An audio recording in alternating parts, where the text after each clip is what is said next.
자, 여러분, 기도하러 오신 여러분을 예수님 이름으로 환영합니다. 우리 함께 기도하고 말씀을 나누도록 하겠습니다.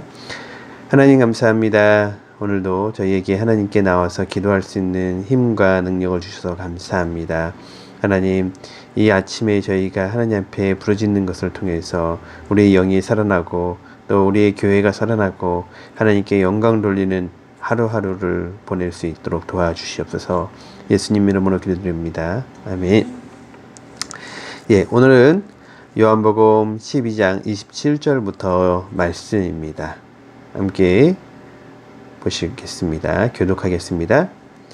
지금 내 마음이 괴로우니 무슨 말을 하여야 할까? 아버지, 이 시간을 벗어나게 하여 주십시오 하고 말할까? 아니다. 나는 바로 이 일 때문에 이때에 왔다. 아버지의 이름을 영광스럽게 드러내십시오. 그때 하늘에서 소리가 들려왔다. 내가 이미 영광되게 하였고 앞으로도 영광되게 하겠다. 거기서 서서 듣고 있는 무리 가운데서 더러는 천둥이 울렸다 하고 더러는 천사가 그에게 말하였다 하였다. 예수께서 대답하셨다. 이 소리가 난 것은 나를 위해서가 아니라 너희를 위해서이다. 지금은 이 세상에서 심판을 받을 때이다. 이제는 이 세상의 통치자가 쫓겨날 것이다. 내가 땅에서 들려서 올라갈 때 나는 모든 사람을 내게로 이끌어 올 것이다. 이것은 예수께서 자기가 당하실 죽음이 어떠한 것인지를 암시하시려 하신 말씀이다. 그때 우리가 예수께 말하였다. 우리는 율법에서 그리스도는 영원히 살아계시다는 것을 배웠습니다. 그런데 어떻게 당신은 인자가 들려야 한다고 말씀하십니까? 인자가 누구입니까? 예수께서 그들에게 대답하셨다. 아직 얼마 동안은 빛이 너희 가운데 있을 것이다. 빛이 있는 동안에 걸어다녀라. 어둠이 너희를 이기지 못하게 하여라. 어둠 속에 다니는 사람은 자기가 어디로 가는지 모른다. 빛이 있는 동안에 너희는 그 빛을 믿어서 빛의 자녀가 되어라. 네, 감사합니다. 자, 세 가지 질문이 있습니다. 한번 세 가지 질문에 한번 답을 한번 적어봅시다. 네, 한번 문제를 읽고 답을 같이 한번 찾아볼까요? 예수님이 말씀이 끝나자 하늘에서 소리가 났습니다. 이것은 무엇을 의미할까요? 예수님과 예수님이 하나님 함께 하신다는 확신을 더 주시는 거죠. 예, 하늘에서 소리가 난다라는 개념은 유대 랍비들이 밥콜이라고 해서 선지자의 소리라 이렇게 불렸죠. 그걸 보면 예수님이 이 말씀을 하시자 아버지 영광을 드러내 주십시오 라고 이 말씀을 하시자 소리가 났다. 이 말은 예수님이 누군지에 대한 정확한 의미죠. 예수님은 최소한 선지자 이상은 되신다 라고 얘기할 수가 있어요.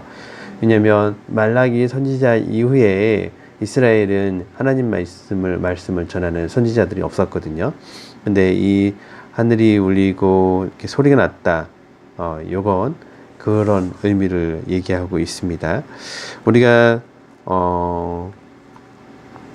예수님 생애에서 이렇게 하나님께서 말씀하셨다라는 장면이 나오는데 제일 첫 번째 나오는 것이 예수님이 침례 받으시고 나서 났다라는 장면이 마태복음에 나오고 있죠.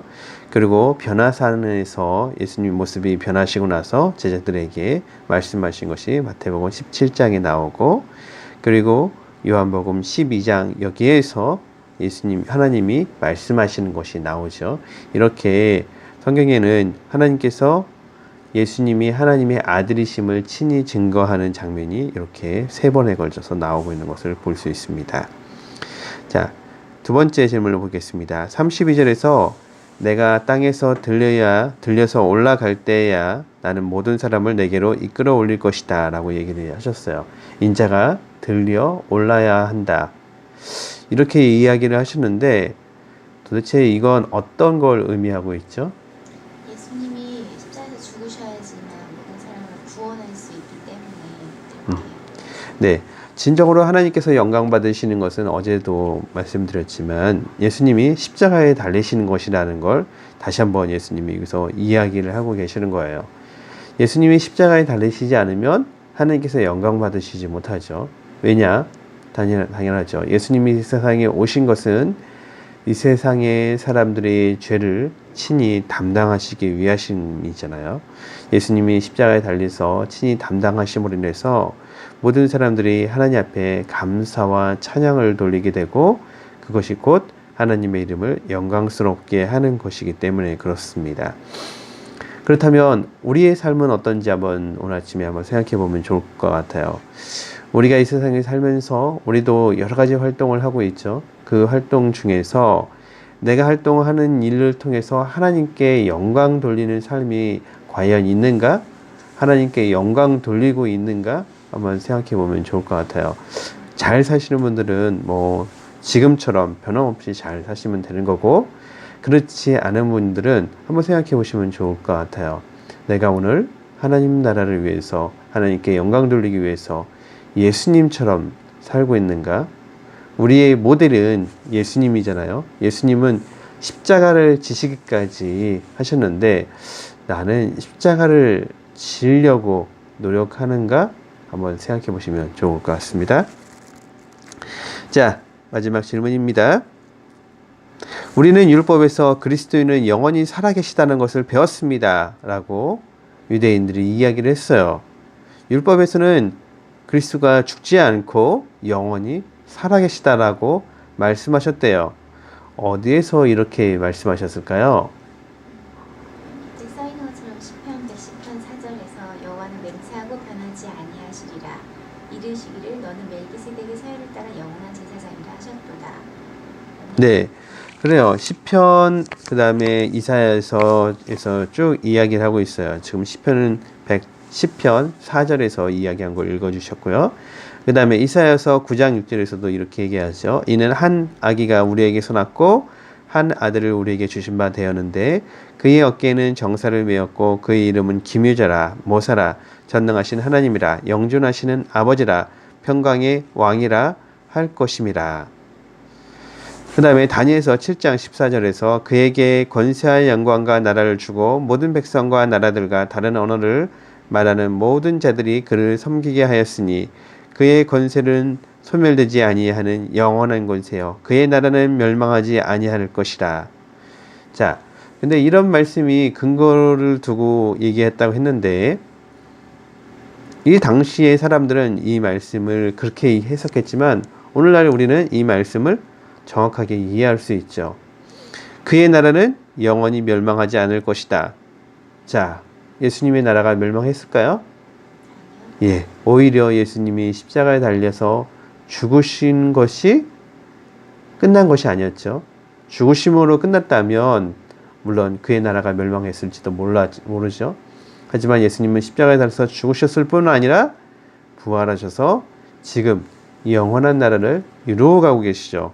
그래서 예수님께서 구약성경에서 하나님께서 이 말씀을 통해서 하신 것은 예수님이 십자가에 달리셔서 이루실 영원한 왕국에 대한 거죠. 육신적인 것이 아니라. 또 하나 이사야서 53장 4절 6절을 보면 예수님이 어떻게 고난을 당하실지에 대해서 이야기를 하고 있어요. 한번 읽어주시겠어요? 그는 실로 우리의 질고를 지고 우리의 슬픔을 당하였거늘 우리는 생각하기를 그는 징벌을 받아 하나님께 맞으며 고난을 당한다 하였노라. 그가 찔림은 우리의 허물 때문이요 그가 상함은 우리의 죄악 때문이라. 그가 징계를 받음으로 우리는 평화를 누리고 그가 채찍에 맞음으로 우리는 나음을 받았도다. 우리는 다 양 같아서 그릇 행하여 각기 제 길로 갔거늘 여호와께서는 우리 모두의 죄악을 그에게 담당시키셨도다. 네. 자, 예수님께서는 이 세상에 오셔서 채찍이 맞으시고 고난을 당하신다고 이사야서에서 이미 예언을 하셨어요. 하지만 그것이 끝이 아니었죠. 예수님께서 그렇게 고난을 당하시고 십자가에 달리시고 죽으셨어요. 사실은 인간적으로 보면 거기까지 보면 실패죠. 실패. 하지만 그것으로 끝나는 것이 아니라 예수님은 부활하시죠. 자, 어제의 말씀과 오늘 말씀이 사실 연관된 같은 이야기죠. 무슨 이야기냐면 예수님께서 예루살렘에 입성하셨어요. 그러자 사람들이 예수님을 뵈러 왔었어요. 그 가운데 헬라인들, 그러니까 유대인이 아닌 사람들도 예수님을 만나러 왔어요.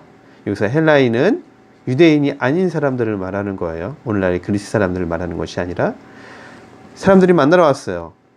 그러자 예수님은 나에게 돌릴 영광이 이것이 아니다. 인자가 영광 받을 것은 인자가 들려야 하리라. 즉 십자가에 달려서 죽으셔야만이 영광된다는 거예요.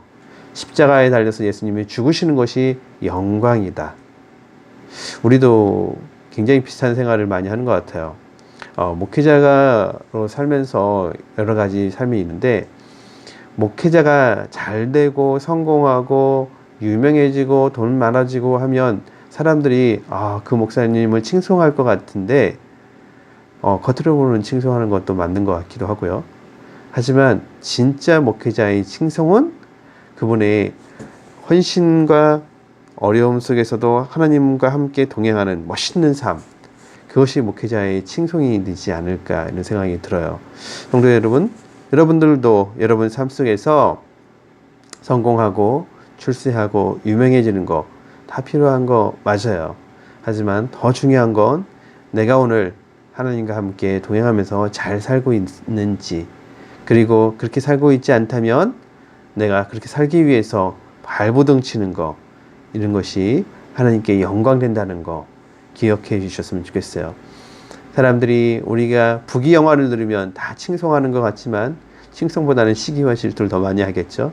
하지만 우리가 정말 하나님 나라를 위해서 발버둥 치고 열심히 살고 헌신하고 사는 거, 그럴 때 정말 하나님 앞에 영광 돌린다는 걸 기억하는 하루가 되길 예수님 이름으로 축원합니다. 기도하겠습니다. 하나님 감사합니다. 이 세상 사람들은 모두 다 부귀영화를 누리려고 합니다.